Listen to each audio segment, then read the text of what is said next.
Good morning students, how are you? I hope you are fine and stay at your home. तो प्यारे बच्चों, 9th class syllabus हमारा social science lesson first हमारा चल रहा है फ्रांसीसी क्रांति।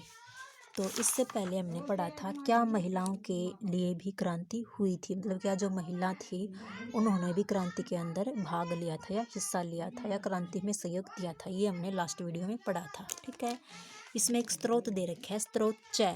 इसमें एक क्रांतिकारी महिला है, उसके बारे में बता रखा है, उसका जीवन जो परिचय है वो ये आपको खुद पढ़ना है। ठीक है, एक स्रोत दे रखा है इसमें 6, ये भी आपको स्वयं पढ़ना है। ठीक है, इसमें जो ये स्रोत आते हैं ये ऐसा कोई नहीं है जो आपको छोड़ना है, ये सभी पढ़ने हैं क्योंकि इनसे हमें कुछ जानकारियाँ मिलती हैं। क्रियाकलाप है वो भी पढ़ना है आपको खुद, और जो स्रोत जय है ये भी आपको स्वयं पढ़ना है। ठीक है, इसमें देखो जय में क्या दे रखा है, सन 1793 का है ये। 1793 में जकोबिन राजनीतिज्ञ सोमेत ने इन अधिकारों पर महिला क्लबों को बंद करने के निर्णय दिए थे। निर्णय को उचित ठहरा था, मतलब जो निर्णय थे ये इन निर्णय के आधार पर जो महिलाओं के अधिकार थे उनको उचित ठहरा था। ठीक है, ये इसमें जैसे क्या प्रकृति ने घरेलू कार्य पुरुष को सौंपा था, मतलब क्या प्रकृति ने जो घरेलू कार्य हैं वो पुरुष को सौंपा है। क्या प्रकृति ने बच्चों को दूध पिलाने के लिए हमें स्तन दिए हैं? नहीं, प्रकृति ने पुरुष से कहा पुरुष बनो, शिकारी, कृषि, राजनीतिक कार्य, यह है तुम्हारा साम्राज्य। मतलब ये सब तो ये आपको पढ़ना है। नेक्स्ट जो पॉइंट है हमारा वो है दास प्रथा का उन्मूलन। ठीक है, आज हम पढ़ेंगे दास प्रथा का उन्मूलन। तो स्टार्ट करते हैं। देखो, फ्रांसीसी उपनिवेशों में दास प्रथा का उन्मूलन जकोबिन शासन के क्रांतिकारी सामाजिक सुधारों में से एक था। ठीक है, जो फ्रांसीसी क्रांति थी उसमें जो दास प्रथा का उन्मूलन था, दास प्रथा का जो चलन था वो क्रांतिकारी जो सामाजिक सुधारों में थे उनमें भी था। ठीक है, कैरिबिया उपनिवेश मार्टिनिक, गोडेलोप और सैन डोमिंगो तम्बाकू, नील, चीनी एवं कॉफी जैसी वस्तुओं के महत्वपूर्ण आपूर्तिकर्ता थे। मतलब ये जो व्यक्ति थे ये इन वस्तुओं के उत्पादनकर्ता थे या आपूर्तिकर्ता थे। ठीक है, अपरिचित एवं दूर देश जाने और काम करने के प्रति यूरोपियों की अनिच्छा का मतलब था बागानों में श्रम की कमी। मतलब जो अपरिचित थे या जो दूर देश से जाने और काम करने की पूर्ति यूरोपियों की अनिच्छा थी, मतलब वो उनकी इच्छा नहीं थी। तो इसका मतलब क्या था? इसका मतलब था कि वो बागों में श्रम की कमी है, मतलब वो बागों में मेहनत करना नहीं चाहते या मेहनत की कमी है। इस कमी को यूरोपीय, मतलब जो ये कमी थी इसको यूरोप, अफ्रीका एवं अमेरिका के बीच त्रिकोणीय दास व्यापार द्वारा पूरा किया गया। दास परिवार, मतलब जो ये कमी थी इसको कैसे पूरा किया गया? जो दास व्यापार था उसके द्वारा इस कमी को पूरा किया गया। दास व्यापार 17वीं शताब्दी में शुरू हुआ था। जो दास का व्यापार करने का चलन था वो कब स्टार्ट हुआ था? वो 17वीं शताब्दी में स्टार्ट हुआ था। ठीक है, फ्रांसीसी जो सौदागर थे, फ्रांसीसी सौदागर बोर्दे या नान्ते बंदरगाह से अफ्रीका तट पर जहाज ले जाते थे, जहां वे स्थानीय सरदारों से दास खरीदते थे। दासों को दाग कर या हथकड़ियाँ डालकर अंटार्कटिक महासागर के पार कैरिबिया देश तक 3 माह की लंबी समुद्री यात्रा के लिए जहाज में ठूस कर ले जाया जाता था।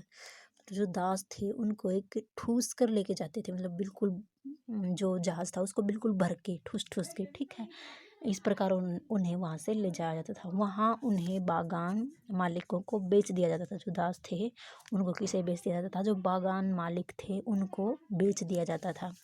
दास श्रम के बल पर यूरोपीय बाजारों में चीनी, कॉफ़ी एवं नील की बढ़ती मांग को पूरा करना संभव हुआ।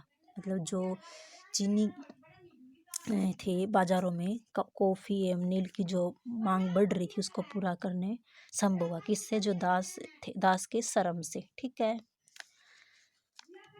बोर्दे और नान्ते जैसे बंदरगाह फलते फूलते दास व्यापार के कारण ही समृद्ध नगर बन गए। मतलब जो ये बोर्दे थे और नाते जो बंदरगाह थे ठीक है, उनको वो कैसे फले फूले, जो दास व्यापार था उससे वो विकसित हुए। ठीक है, 18वीं सदी में फ्रांस में दास प्रथा की ज्यादा निंदा हुई। चलन कब हुआ था दास प्रथा का?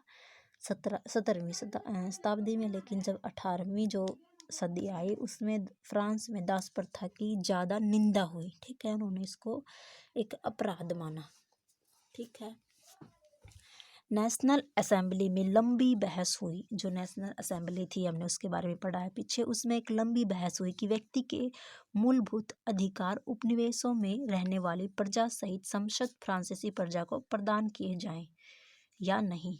तो उसके अंदर जो असेंबली थी उसके अंदर बहस हुई कि जो वो व्यक्ति के मूलभूत अधिकार हैं तो वो पूरी प्रजा को दिए जाएं या नहीं दिए जाएं। ठीक है, इसके ऊपर उनमें बहस हुई, वाद विवाद हुआ। ठीक है, परंतु दास व्यापार पर निर्भर व्यापारियों के विरोध के भय से नेशनल असेंबली में कोई कानून पारित नहीं किया गया। तो जो दास व्यापार था उस पर जो निर्भर थे, कौन निर्भर थे? व्यापारी लोग निर्भर थे। तो वो व्यापारी लोग उसका विरोध न करे इस भय से जो असेंबली थी उसके अंदर जो दास प्रथा थी, उसके दास व्यापार था, उसके ऊपर कोई भी कानून पारित नहीं हुआ, मतलब कोई भी कानून नहीं बना। लेकिन अंततः सन 1794 में 1794 के कन्वेंशन में ने फ्रांसीसी उपनिवेशों में सभी दासों की मुक्ति का कानून पारित किया गया। तो जो दास था उनकी मुक्ति का कानून कब पारित किया गया? 1794 में कन्वेंशन ने फ्रांसीसी जो उपनिवेश थे उनके सभी जो दास थे उनको मुक्त करने का कानून पारित किया गया। ठीक है, पर यह कानून एक छोटी सी अवधि तक ही लागू रहा, मतलब सीमित टाइम तक ये जो कानून था वो रहा, मतलब एक छोटी सी अवधि तक।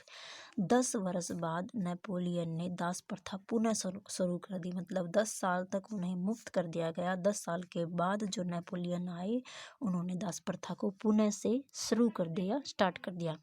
बागान मालिकों को अपने आर्थिक हित सुधारने के लिए अफ्रीकी निग्रो लोगों को गुलाम बनाने की स्वतंत्रता मिल गई। ठीक है, फ्रांसीसी उपनिवेशों ने अंतिम रूप से दास प्रथा का उन्मूलन 1848 में किया। ठीक है, तो इसमें एक शब्द आया है निग्रो। देखो निग्रो का मतलब क्या होता है? निग्रो का मतलब होता है अफ्रीका में सहारा रेगिस्तान के दक्षिण में रहने वाले स्थानीय लोग। यह अपमानजनक शब्द है जिसका अब प्राय इस्तेमाल नहीं किया जाता। मतलब जो निग्रो शब्द है उसका उपयोग किया जाता है, मतलब एक अपमानजनक शब्द है ये। इसका जैसे गाली लगा ले, गाली की तरह इसका यूज किया जाता था। तो अब जो ये शब्द है इसका उपयोग नहीं किया जाता। तो प्यारे बच्चों आज के लिए इतना ही। Thank you.